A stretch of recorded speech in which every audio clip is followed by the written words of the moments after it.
ask me, can this new captain promise you a life of prizes, plunder, and adventure? Aye. For amongst all the gentlemen of fortune sailing these West Indies, he ranks amongst the most clever.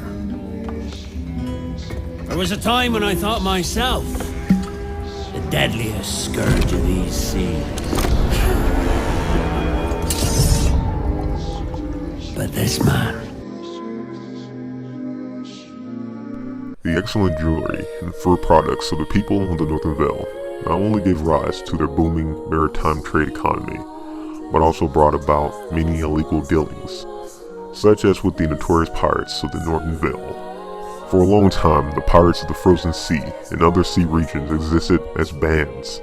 They divided territory between themselves and held to a principle of non-interference, plundering only merchant ships that passed through their own territories to enrich themselves. This became the de facto rule of the pirate community.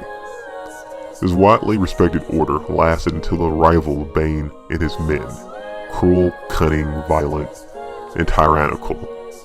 Born into a family of pirates, Bane was raised and trained in the strictest manner from childhood. By the time he became an adult, Bane was already the most feared pirate of his time, but young Bane's ambition was far greater than this.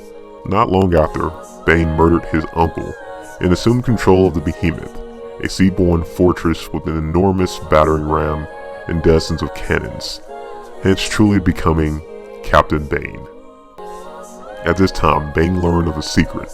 The Ionic Heart, one of the fragments of the mysterious and powerful Twilight Orb, lay somewhere in the depths of the Frozen Sea, and it contained a powerful regenerative power that could help him to conquer the world. First, he would let the information out to attract the attention of the Median Empire's navy. Then he would pretend to sue for peace with Franco, revealing the location of the Ionic Heart to him, and falsely expressing the intention for them to jointly rule the Frozen Sea. He will then swoop in amidst the chaos to seize the Ionic Heart for himself. Meanwhile, Franco seemed to believe him and led his fleet to search for the Ionic Heart. Both parties finally ran into each other in a narrow region on the eastern edge of the Frozen Sea. As each had been unaware of the other's existence, the Monian fleet and Franco's fleet were caught in a tense face-off. Bane's opportunity had arrived.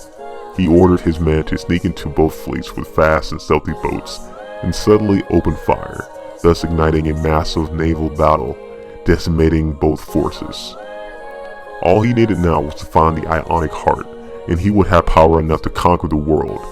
Then neither the Median Empire nor the demons of the Abyss would be able to stand against him.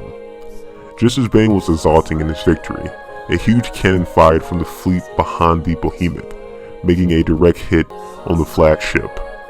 The battle-hardened Behemoth and its owner were blown up to pieces that sank to the bottom of the sea and were never seen again. Bane was dead, or so those who witnessed the explosion and sinking of the Behemoth believed.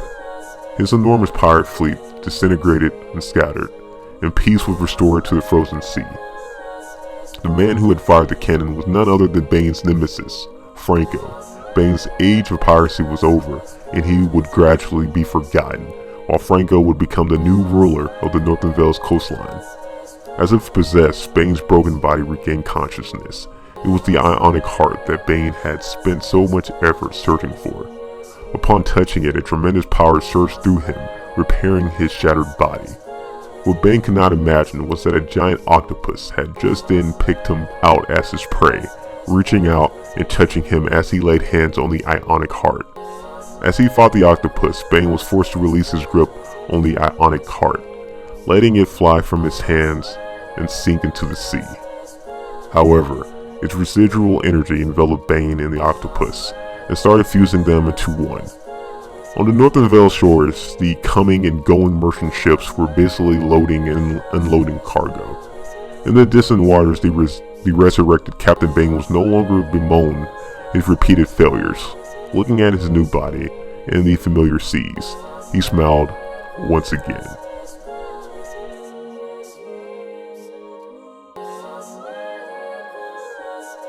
A pirate and an evil man who is now fused with an octopus to truly wreak havoc in the world. Bane is a fighter specializing in push tactics, almost losing his life once while trying to dominate the world, and ready to do so again to not only dominate it, but to extinguish all life that he doesn't see fit. Bane will do whatever it takes to get the power needed to shape the world into his image, and best believe, gold, treasures, or even Franco will not get in his way. Bane is truly on his dead set path to become the last legend amongst dead legends in the deep blue sea. Mobile Legends. Bang, bang.